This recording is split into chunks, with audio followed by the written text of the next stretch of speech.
C'était une belle journée d'été, un vide-grenier dans un bled paumé, pas vraiment. Il y avait, ici ou là, des objets désuets, une aiguillère années 70 en forme de canard, et que dire de ce découpe-viande, pâte de sanglier. Les modes passent, les objets restent. Sous un préau, un vieux monsieur avertissait « Pour lire ces cassettes, il vous faudra un magnétoscope ». Je me souviens du bon vieux temps, où la bande de cette foutue VHS restait emmêlée sur la tête de lecture. « Foutu appareil !» criai-je alors. Prenant les choses en main, démontage au programme, oui, j'étais toujours partant pour ce genre de mésaventures.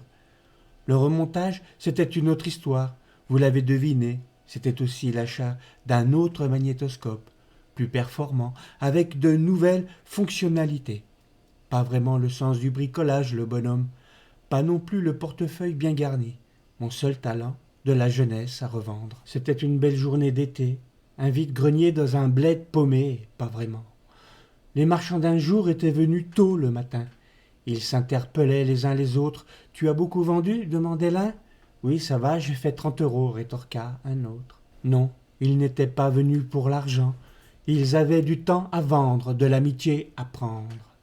Mon regard est attiré par de vieux bouquins, bien abîmés. Ils avaient vécu, on les avait beaucoup lus.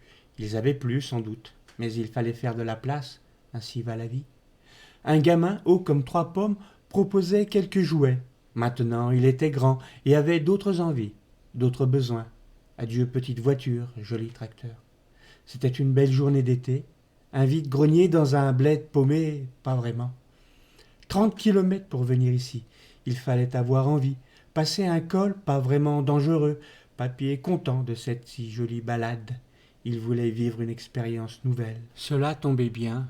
Sur un étal, il y avait du saucisson de cerf. L'octogénaire s'empara d'un bout et croqua à mauvaises dents.